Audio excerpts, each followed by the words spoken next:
Imagine कीजिए, साल है 1995, जगह है साउथ कोरिया की गुमी फैक्ट्री। फैक्ट्री के मैदान में 2000 एम्प्लॉइज एक साथ खड़े हैं।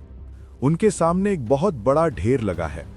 ये कूड़ा या कचरा नहीं है, ये उस वक्त के latest mobile phones, fax machine और टीवी का ढेर है। इस ढेर की कीमत है $50 मिलियन, यानी आज के हिसाब से करीब 375 करोड़ रुपए।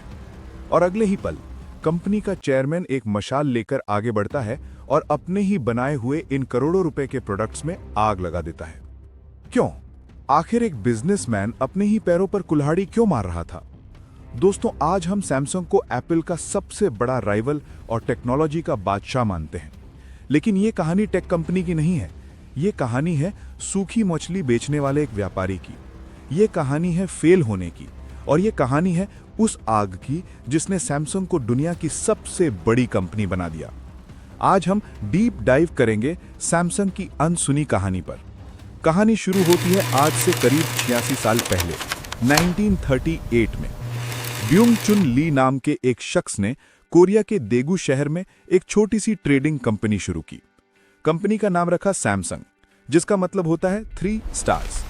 कोरियन कल्चर में 3 का मतलब बड़ा और स्टार का मतलब अमर होता है। लेकिन उस वक्त इनके पास न कोई इलेक्ट्रॉनिक्स थे, न कोई चिप्स। ये बेचते थे ग्रोसरीज। इनका मेन बिजनेस था आसपास के गांव से सूखी मछलियां और सब्जियां खरीदकर चाइना एक्सपोर्ट करना। उन्होंने नूडल्स बनाने की भी फैक्ट्री लगाई। सोचिए, आज जिसके हाथ में S24 अल्ट्रा है, उस कंपनी की शुरुआत आटे और मछली से हुई थी।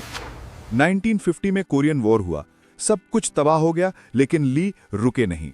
उन्होंने चीनी और कपड़े का बिजनेस शुरू किया। सवाल यह है कि यह कंपनी टेक कंपनी कैसे बनी? 1969 में सैमसंग इलेक्ट्रॉनिक्स का जन्म हुआ। शुरुआत में इन्होंने सैनियों के साथ मिलकर ब्लैक एंड व्हाइट टीवी बनाना शुरू किया। शुरुआत स्लो थी, पर गाड़ी चल पड़ी थी। लेकिन असली ड्रामा भी बाकी था। टाइम आगे बढ़ता है। 1987 में फाउंडर ली ब्यूंग चुल की डेथ हो जाती है। कमान आती है उनके बेटे ली कुन ही के हाथ में। ये वो इंसान था जिसने सैमसंग की किस्मत पलट दी। जब ली कुन ही चेयरमैन बने, सैमसंग इलेक्ट्रॉनिक्स बना तो रहा था, लेकिन ग्लोबल मार्केट में उनकी कोई इज्जत नहीं थी। अमेरिका और यूरोप में सैमसंग के प्रोडक्ट्स को सस्ता कचरा या चीप ऑल्टरनेटिव माना जाता था। लोग कहते थे, अगर सोनी या पैनासोनिक के पैसे नहीं है तो सैमसंग ले लो, लेकिन चलने की कोई गारंटी नहीं। एक किस्सा बहुत फेमस है। 1993 में चेयरमैन ली अमेरिका गए। वहां वो एक बड़े इलेक्ट्रॉनिक स्टोर में विजिट करने गए। वहां उन्होंने देखा कि सोनी और पैनासोनिक के टीवी फ्रंट रो में शान से रखे हुए हैं, और कोने में सबसे नीचे सैमसंग के टीवी पड़े थे जिन पर धूल जम गई थी। वो दृश्य देखकर उनका खून खौल उठा। उन्हें समझ आ गया कि अगर हमने क्वालिटी पर ध्यान नहीं दिया तो हमारा खेल खत्म हो जाएगा। इस घटना ने उन्हें इतना परेशान किया कि उन्होंने वही किया जो इतिहास में फ्रैंकफर्ट डिक्लेरेशन के नाम से जाना जाता है। जून 1993, चेयरमैन ली ने जर्मनी के फ्रैंकफर्ट शहर के एक होटल में अपने सारे टॉप एग्जीक्यूटिव्स को बुलाया। यह कोई आम मीटिंग नहीं थी।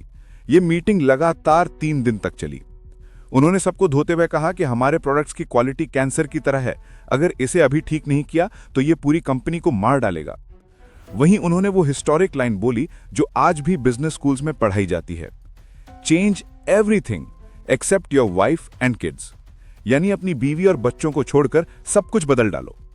उन्होंने ऑर्डर दिया कि अब से हम क्वांटिटी पर नहीं, क्वालिटी पर फोकस करेंगे।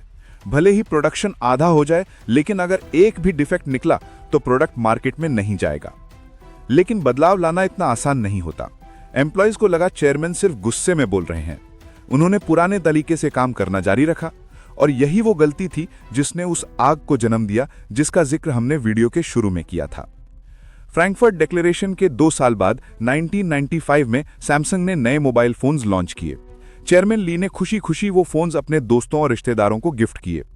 लेकिन कुछ दिन बाद उन्हें शिकायतें मिलने लगी। किसी का फोन चालू नहीं हो रहा था, किसी की स्क्रीन खराब थी, रेट ऑफ डिफेक्ट बहुत ज्यादा था, करीब 11.8%। चेयरमैन ली को लगा कि मेरी बात किसी ने सीरियसली नहीं ली। इस बार वो मीटिंग नहीं करना चाहते थे, वो सबक सिखाना चाहते थे। उन्होंने गुमी फैक्ट्री के मैदान में इन्वेंट्री में पड़े 1,50,000 डिवाइसेस, जिसमें फोन्स, फैक्स मशीन और कॉर्डलेस फोन शामिल थे, सब बाहर निकलवाए। फैक्ट्री के 2000 वर्कर्स ने हेडबैंड पहना हुआ था जिस पर लिखा था क्वालिटी फर्स्ट।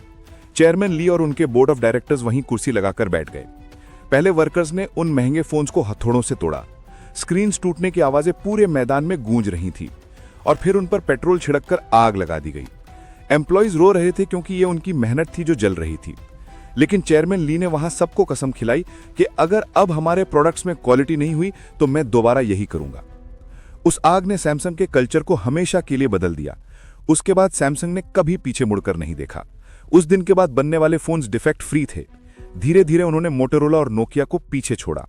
उन्होंने एप्पल के लिए चिप्स बनाना शुरू किया, स्क्रीन्स बनाना शुरू किया और आज सैमसंग एकमात्र ऐसी कंपनी है जो फोन के हर पुर्जे, स्क्रीन से लेकर प्रोसेसर तक खुद बनाती है।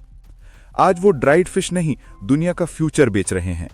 सैमसंग की कहानी हमें सिखाती है कि बड़ा बनने के लिए पुरानी चीजों को जलाना पड़ता है, चाहे वो खराब प्रोडक्ट्स हों या हमारी खराब आदतें। इस कहानी से आपने क्या सीखा, कमेंट करके जरूर बताएं। अगर वीडियो पसंद आया हो तो लाइक करें और ऐसे ही अमेजिंग बिजनेस स्टोरीज के लिए सब्सक्राइब करें।